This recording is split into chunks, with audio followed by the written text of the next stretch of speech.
Welcome back. Now, here's a question for you. How would you cope financially if you were faced with a real emergency? Well, according to new research, 1 in 5 of us wouldn't be able to find $500 in cash, while 1 in 8 of us wouldn't be able to pull together even $100. It's a big issue. Finance guru Canna Campbell joins us now for more on this. Canna, good morning to you. Good morning. So, first off, we're always told to plan for a rainy day. That's the credo that's drilled into us, but clearly many of us don't. But with things with credit cards, do you really need to? Absolutely. Everybody should have some emergency money regardless of your financial situation. The reason why is it keeps you out of debt. You're not reaching for the credit card to fix the problem, or worse, getting deeper into debt. So a credit card just basically creates more of a problem. Exactly. You're just pushing the problem into the future and making it so much harder to deal with. Plus, if you've got some special savings set aside, by having emergency money, you're not going to cancel the family holiday or delay that property purchase because you've got some money set aside. And there is huge emotional benefits that come from having emergency money. You will sleep so much better at night knowing you've got some money set aside if something goes wrong. I guess we all get insurance for the house and insurance for the car. It's almost insurance for your own finances in a way, isn't it? Absolutely. OK, so what do you define then as an emergency? Well, if you lose your job and you've got some time before you get a new job, if something happens with your family, even things like you use the example of insurance. My house and my car was both damaged in the hailstorm and fully insured, but I still had to pay the excess on both of those. So these are the sorts of things that emergency money can cover. And it means you focus on the solution rather than problem and you can move on.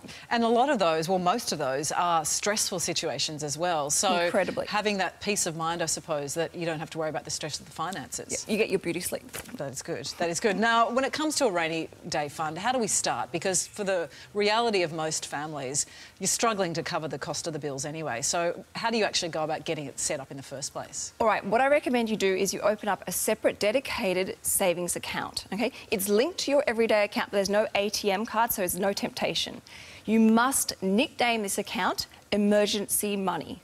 You then transfer at least $1. If that's what you can do, that's absolutely fine. But you are setting the intention. And by nicknaming it emergency money, as that money account slowly builds, it reminds you that's what it's for. So as it builds and you have like a couple of $1,000s, you don't get tempted to go shopping and spend it. It's purely for emergencies.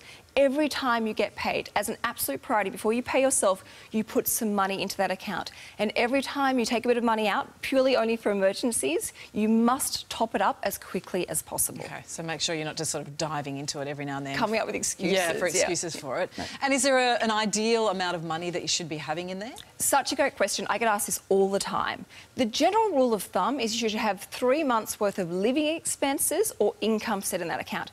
However, I don't actually necessarily agree with this because sometimes that can be excessive and sometimes that's simply not enough. Stop and take the time to sit down and think, what is an emergency for me? Do I have family members that aren't very well? Do I have family members that live far away, like overseas, where I might have to jump on a last-minute plane flight? Is my job quite volatile? Are they talking about redundancies at work? Do I have young children? Look at your situation and then work out what is the cost of an emergency would happen. So you realistically understand your situation. When I got a home loan, the idea was drilled into me by so many people that you should just focus all of your energy on paying off that home loan. Does this situation change for people who do have a mortgage? You got some great advice. When it comes to having a home loan, yes, you should be paying off that home loan as quickly as possible because it saves you thousands or tens of thousands of dollars of interest and time. So what I recommend for people who have a home loan but do need emergency money, make sure your redraw facility is switched on. So actually, your emergency money is actually against your home loan. That way you're saving money because the interest is being offset by that emergency money and you're saving time. So you've always actually got it. It's a far more efficient way of having emergency money because you're not paying tax on the interest you earn off your savings account, you're actually using it to offset the interest. And I suppose always try and have an offset account linked to the home loan. Yes, they work the same way, whether you have a redraw facility or an offset facility. Financially, they work the same. I personally think having a redraw facility is better because it keeps it really nice and simple. And the problem with an offset account, I find with a lot of people, they tend to get this false sense of security because they see this money piling up on their offset account and they kind of take their foot off the gas and don't work as hard towards their financial goals. At the end of the day, you've got to get that home loan paid off as quickly as possible. Yeah. Fantastic advice and really timely for us as well. Well, the summer volatility with the weather and things. Absolutely. Good on you, Canna. Thank you so much. Thank you. Georgie. Yeah, really good advice. Thank you, Deb.